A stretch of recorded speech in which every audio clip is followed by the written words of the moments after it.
Welcome to NAIS Member Voices. I'm Scott Donaldson, Member Engagement Director at the National Association of Independent Schools. This season on the podcast, we're focusing on stories that spotlight the diversity of independent schools and their shared values. In this episode, we're talking with Patricia Sasser, former Assistant Head of School for Academic Affairs at St. Mary's School in Raleigh, North Carolina. Patricia, welcome to Member Voices. Scott, thanks for having me. My pleasure. So you've had a really fascinating career journey and personal journey. Can you tell us about your upbringing and how that informed who you are today? Absolutely.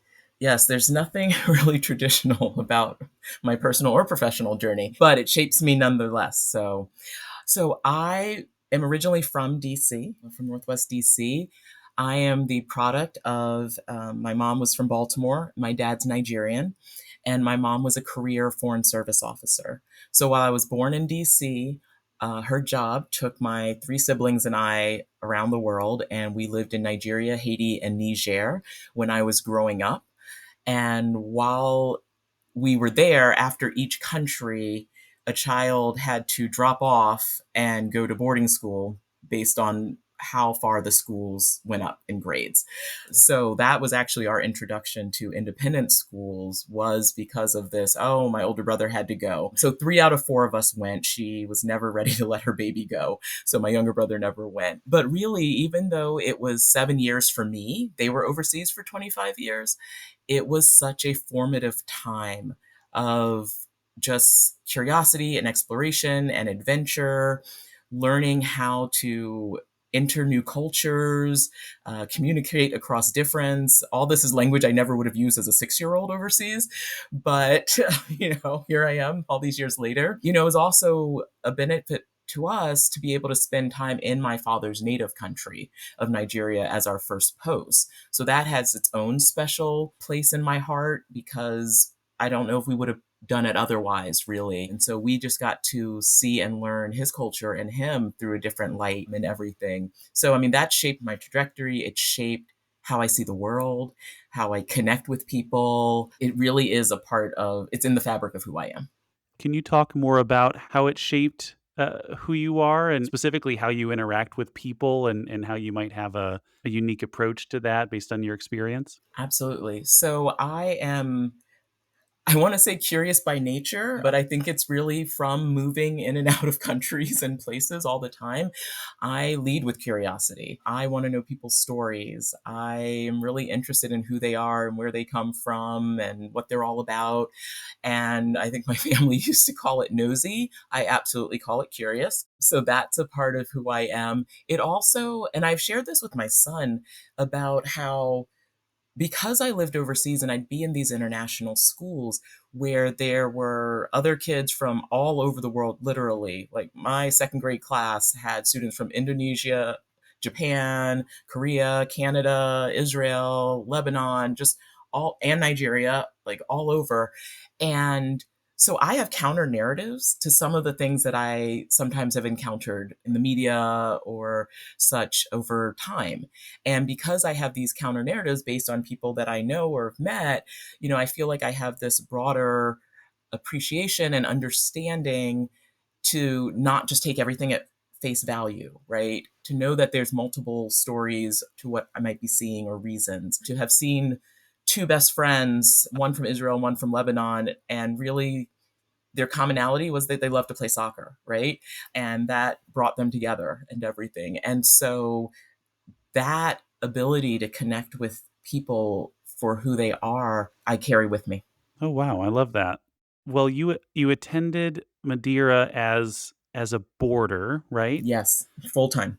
How do you feel like that experience of attending an independent school equipped you for eventually working at one?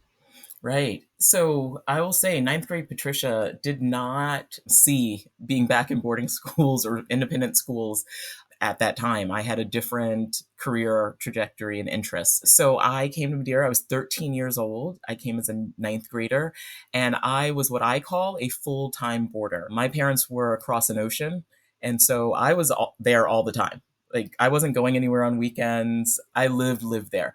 And I took advantage of what they had to offer, right? My parents very much are cut from the background of you're there. Like, even if you're having a hard day, like, don't think like you're coming home type of thing. I know it's very old school. So I knew that there was no option to be like, I don't like it here or anything. So it never even really crossed my mind to not like it. There are going to be hard days and everything. But I really was more excited about just the different things I got to do. I got to live in a dorm and learn to live with other people who don't have to love me because they're not related to me, form friendships that way. I got to experience the DC, Northern Virginia area differently than someone who's from there, right? I think the first time I went to the Kennedy Center was with Madeira. I was like, I want to see, I think it was Miss Saigon. And so I went on that weekend activity and many, many buses to Tyson's Corner. But, it also was the opportunity because Madeira has a co curriculum program. And so Wednesdays at that time, we didn't do school. We got to do, if you were a ninth grader, we did outdoor adventures. So I was zip lining and rock climbing and doing things I had never done nor would have chosen to do. And then sophomore year, it was kind of service to the community. So I worked at a school. Junior year, I worked on Capitol Hill for Representative Steny Hoyer. And then senior year, I got to work at a local television station and then at the communications department at Madeira. And because I was interested in storytelling and journalism, that really was my first foray into that and what would eventually be the pursuit into my first career. Wow, okay, yep, and I'm seeing the through line of, being curious about people and then wanting to work in journalism. This is great. So, let me know if I'm skipping over anything, but can you talk about your first career and where that was and what that was like? Yes. So I will preface it by saying that. So I worked at ESPN. That was my first career. And I had to hustle my way into the job because UVA, which is where I went to undergraduate, didn't have a communications degree at that time. They had gotten rid of it prior to me getting there. They brought it back after my time there. And so I just, like at Madeira, took advantage of everything that was there. I did the newspaper for a year. If there was an externship, I did that. So I was able to, intern at CNN for a month. I did a week long at Voice of America. Any opportunity I could to get some experience in the journalism field, I took, even locally in Charlottesville. And that's what I wanted to do. And I thought I was going to be maybe in front of the camera. I definitely thought I was doing news. Neither of those things were true. Neither of those things came to fruition. I realized as I was going through college that the most important thing if I wanted to work in television was getting the opportunity to learn television. And it didn't really matter where that space was as long as I got the opportunity to learn. And so I really sent my stuff out everywhere. I really thought I was going to end up in news, but CNN called a week after I moved to Bristol, Connecticut, where ESPN was. So news was no longer in my future, and it was sports. And it wasn't easy to get into the job because I actually thought I blew the interview. They asked me about the Heisman and the Heisman candidates, and I was like, yeah, I'm going to have to get back to you on that because that wasn't my strength. College football was not my strength. And yet it was my first sport that I worked on there. Wow. Yeah. So I'm very resourceful. I'm a researcher. The person who hired me said that the reason I got the job was because of the thank you notes I sent afterwards, where I responded to some of the questions I had gotten that I didn't feel I'd been as thorough in. And she said, we can teach you television, but the other skills that you already had, we can't teach you that. But it seemed that it was a part of who you were. So that was 7 years of my life at ESPN, and I got to do amazing things there. I really did. I worked on college football, and I got to work on some niche sports that actually give you the opportunity to do more than more of the high profile ones. So I worked on like skiing and ski jumping and swimming and figure skating. And then I worked on college football and was on the first team that worked on NBA when ESPN got the NBA and some other sports. But yeah. Oh, wow. And then what's the transition like from ESPN back into the independent school world?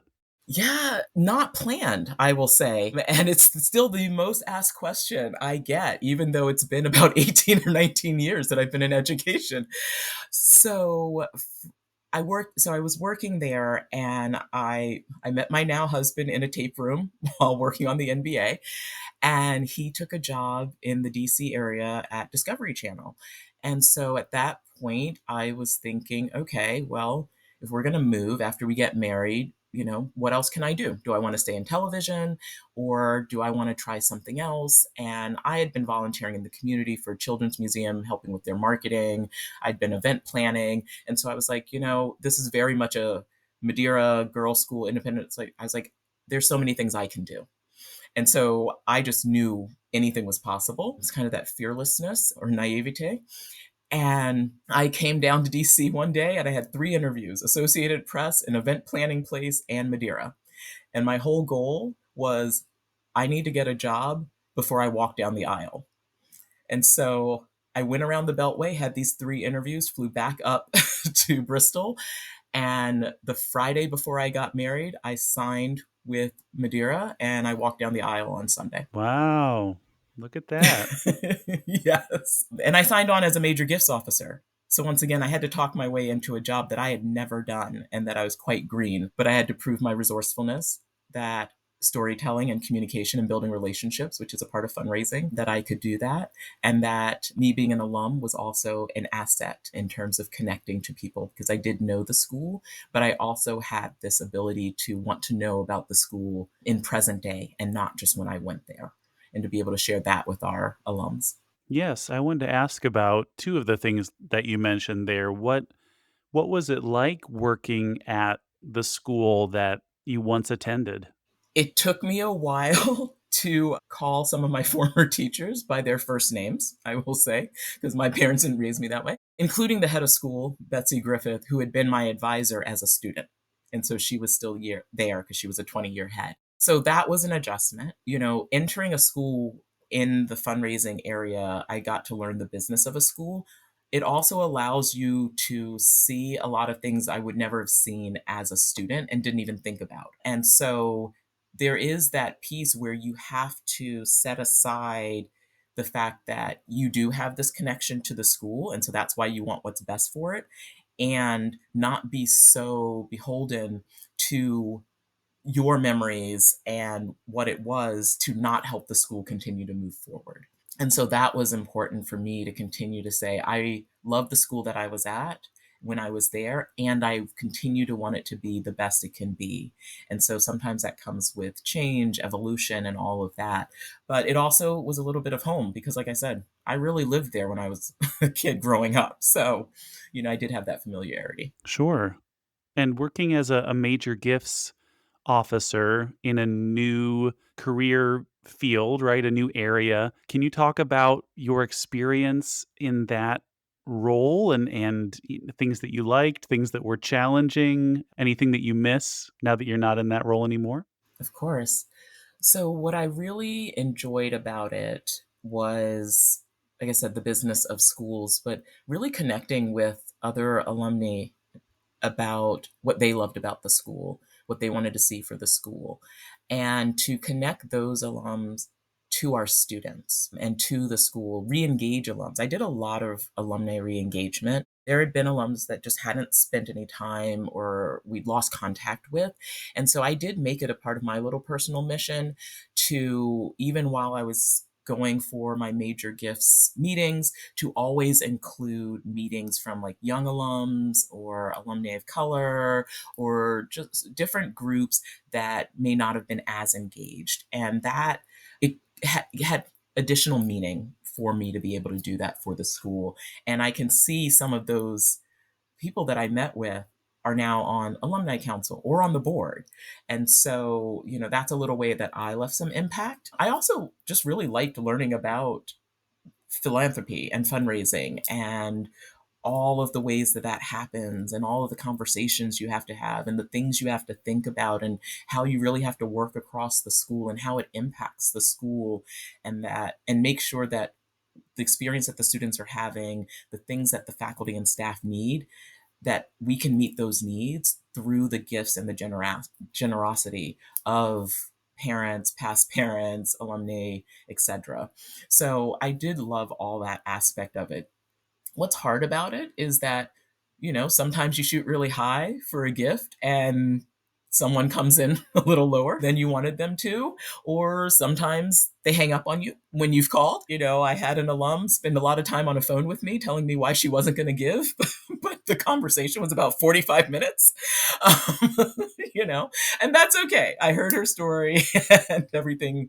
I did want to make sure she felt heard because maybe that would help later or something. Those little things that you learn along the way and, you kind of get tough skin for. Well, you seem like you were the right person to be handling those calls and to be doing that job. And I believe, correct me if I'm wrong, but you've worked at 3 boarding schools and 1 day school, is that right? That's correct. That's Okay. correct. Can you talk about the differences between working at boarding schools and working at a day school or maybe some of the commonalities between those experiences?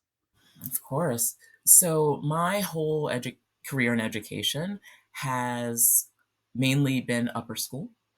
Even though the day school I was at in Miami did have 6 through 12, the upper school was on its own campus, and that's what I led. So some of the commonalities are that I got to deal with high schoolers and have for the last 19 years, which I actually love. Some people think, like, really? And I'm like, absolutely. I love working with high schoolers and how they evolve, how they grow, and everything. Now, between boarding and day, what I did learn when I got to a day school was that it took me longer to get to know the students and my colleagues because we just weren't living it in the same way as we did when we were in boarding school.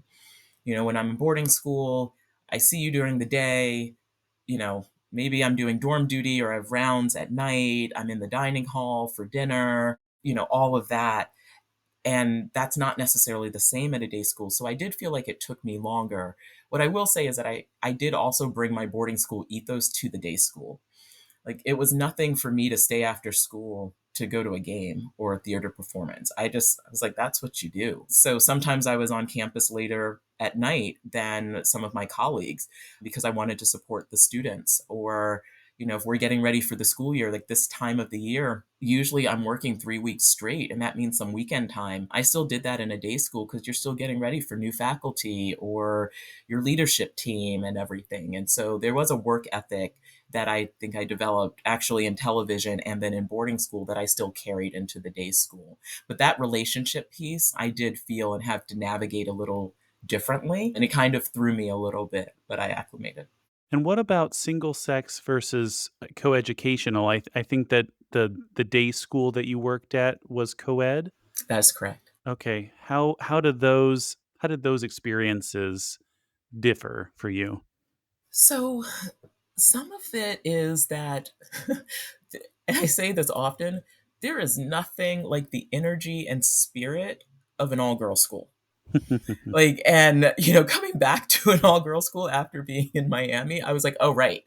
Yep, there it is. It's just there's an excitement, there's sometimes screaming, there's just this unabashed, you can be yourself in all their authenticity that they might not fully show up in an all gender or co ed space. So there is that difference.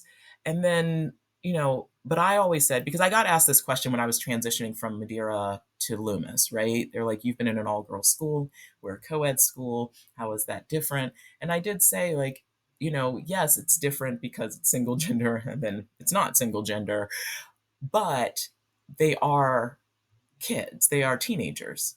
And so individually, they are all different.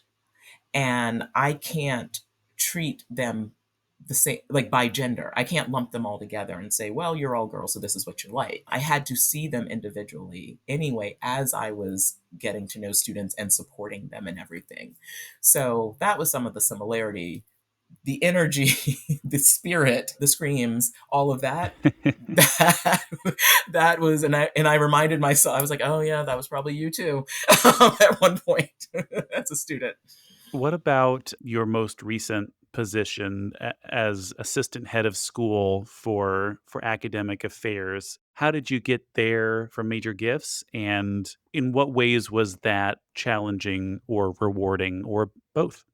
I think, yeah, I think every step along my journey, every career change, which was by school and then role, there's always been a learning curve, right? So I went from Major Gifts, and within the same space of Madeira, I switched over after our Centennial campaign to student affairs, so student activities and res life. And then I was a class dean, so really immersed in student affairs. And I had seen so many other people's paths in education. I kind of study them, because I'm always curious as to where people have been and how they got to where they are. And I noticed that a lot of people who were in senior administration at schools or heads of schools, they had been in this traditional path in schools. And I knew my path was not traditional at all. And so I never thought that anyone would look at me for like a head of the upper school because I hadn't come up through the classroom and everything. And when I was thinking about leaving Loomis, I was kind of putting myself out there, and it was head of upper school jobs that were coming my way. And what they said to me was that they were looking for someone that was not only able to engage in the academic piece, but that had that student life lens, right? That care, concern, support, all of those pieces, and that was important to them. So when I was able to go to Miami at Ransom Everglades and lead the upper school, it's because I brought that student affairs lens to a very academic team. And I oversaw the health center, and I oversaw learning support and leadership and all of those pieces and everything, and the departments, right? And so the ability to do that also gave me the ability to become the assistant head of school at St. Mary's for academics. And here's the truth, people look at my journey and that's always a question too. Like if it's not the ESPN question, it's the you didn't come up through the classroom question. And are you going to be able to support the faculty, and can you help advance the academic program? And and I said I'm a student of so many things, and I made sure that in my student life career I spent time with students in the classroom and with my teaching colleagues. So if they needed someone to present, if they needed a Shark Tank judge, or just sitting around the lunch table and asking them about what was going on in their class and what they were doing and everything, which allowed me to, when I had to think about working at an upper school with scheduling and sectioning and whether you're bringing on new courses, that I was able to do that and then continue that at St. Mary's as well and advocate for the things we needed to make sure that the academic experience for students was good and that actually the faculty experience was also good. Well, I wanted to ask about your role in working with the faculty and specifically, certainly you've worked at a variety of different schools and in a variety of different roles and just, who you are as a curious, people focused person. What trends have you noticed among faculty members at independent schools over the years? So it's interesting because my doctoral project, capstone, is going to focus on faculty and staff well-being and retention. Oh, okay. Yeah, so it's very important to me. So what I've noticed over these almost 2 decades, faculty are tired, and as independent schools, we get really excited to continue to grow our programs, always put the best foot forward and everything. We are not as good at taking things off the plate or sunsetting things, and so that I think has led to some of the fatigue of faculty members. I think that, and I'm not going to have this dominated by COVID, but that led to some of it as well. Just you see the difference in students, in faculty, and in adults, and just how they're navigating life and schools, resiliency, and not. I think people just got really worn down. And so, in a day where I started in independent schools only 20 years ago, and I say only because I know there are people who've done it for like 40 years, there was a time when it was like triple threat model, right?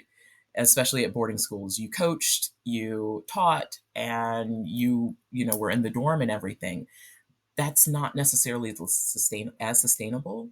And you really have to think about, if we're going to continue to retain our excellent faculty and staff, how can we have models that are more sustainable, that are human centered as well? So I would say that's some of what I've seen. Yeah, anything else that you would wanna say about that, about how we can, in your view, help support faculty and staff right now and how schools can address these issues in the long run? Well, I think some of the things that's coming up, as I said, I'm doing a lot of research, and so some of the things I'm about to say aren't necessarily revolutionary. I think we do have to be intentional about them when we're talking about retention and support. So if we're looking at, let's say, benefits, right?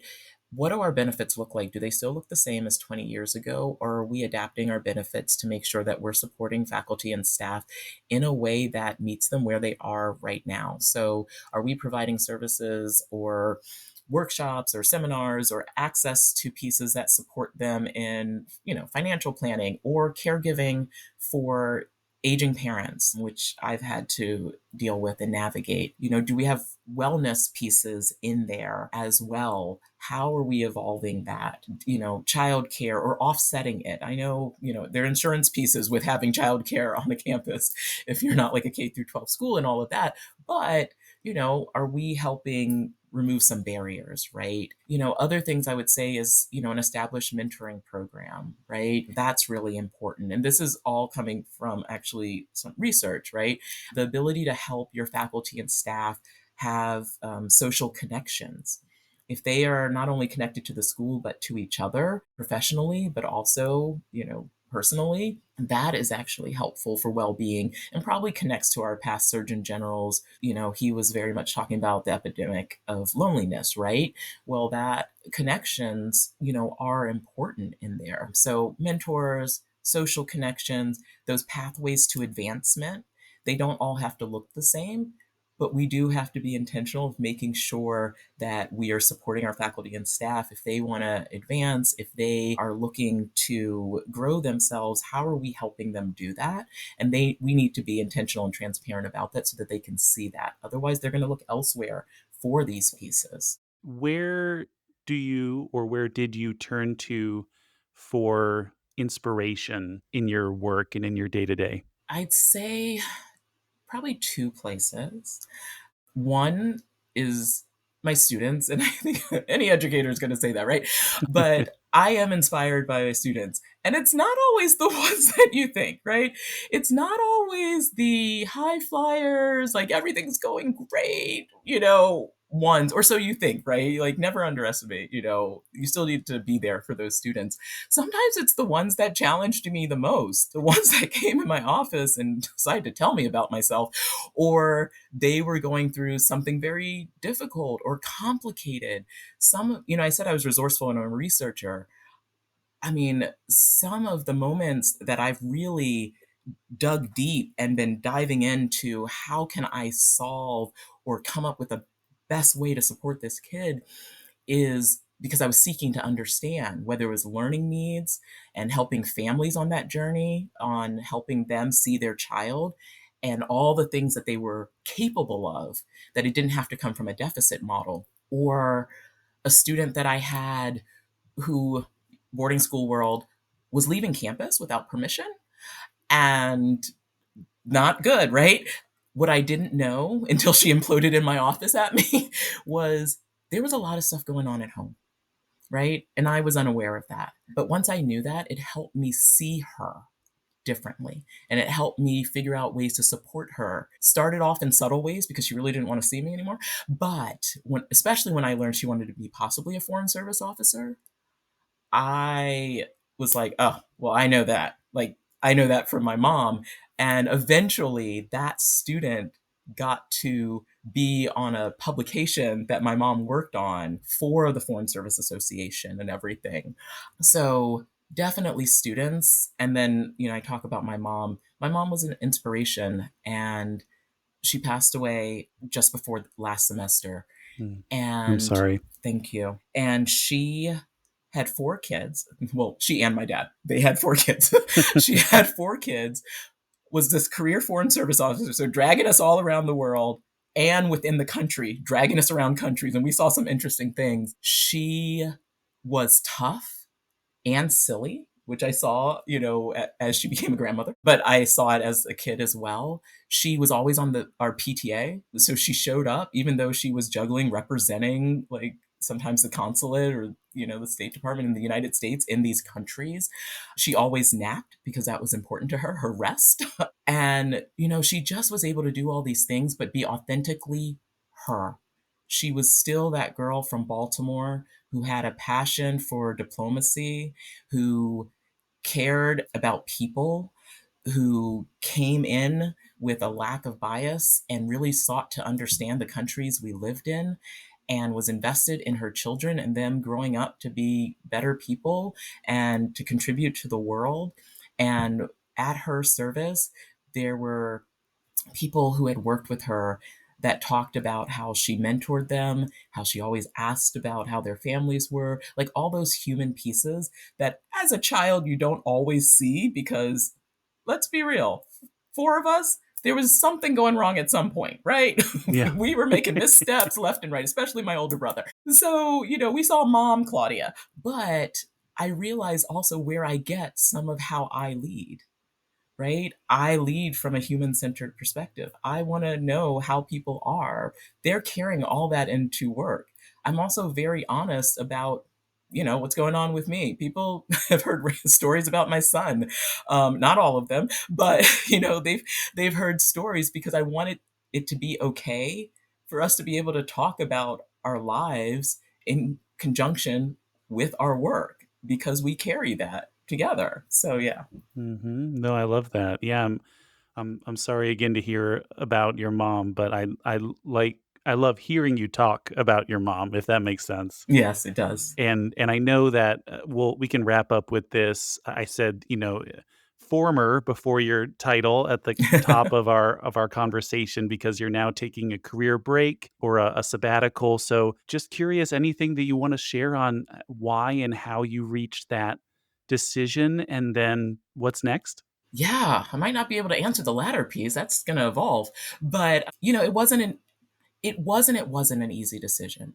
And I say that because, I'm someone who's been working since I graduated from college. So from college, but I also worked in college.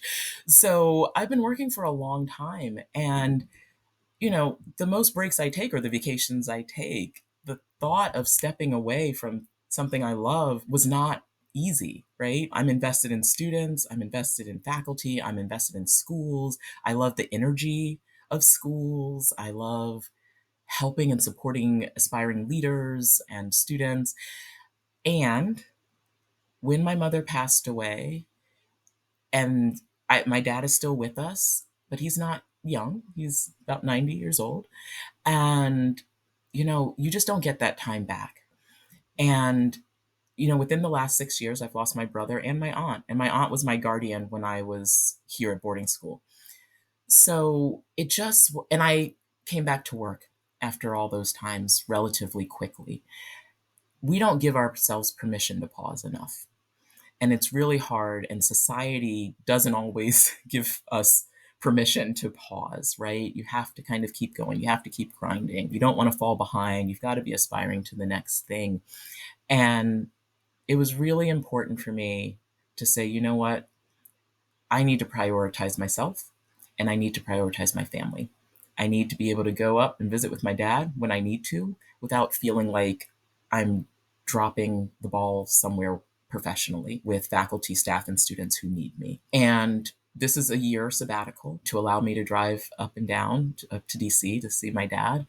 And my brother is the proximate caregiver because he lives in the area, but also to give my brother a break. And I'm still working on my doctorate. So while it is a purposeful pause, It's not a complete standstill. I'm going into year 2 of my doctorate. And so what's next? I'm not sure. I think it's going to evolve.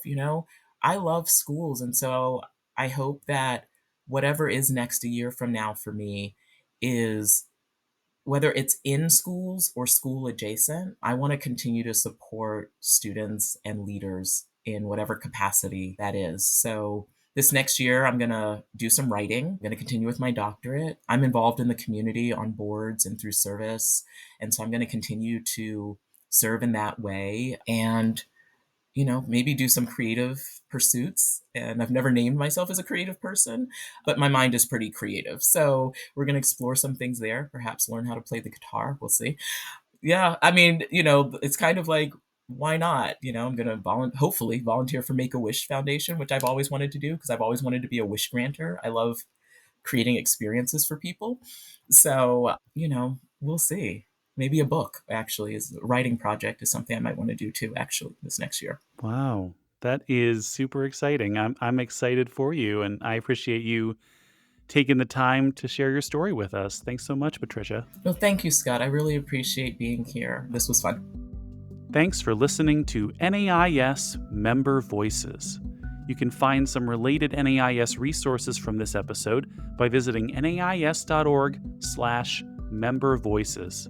You can also keep an eye on that page for information about past and upcoming episodes. Please be sure to subscribe to Member Voices wherever you get your podcasts so that you don't miss an episode.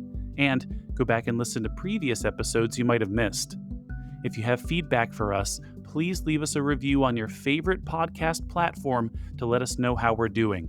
You can also send us your thoughts and suggestions on what you'd like to hear on a future podcast by emailing membership@nais.org.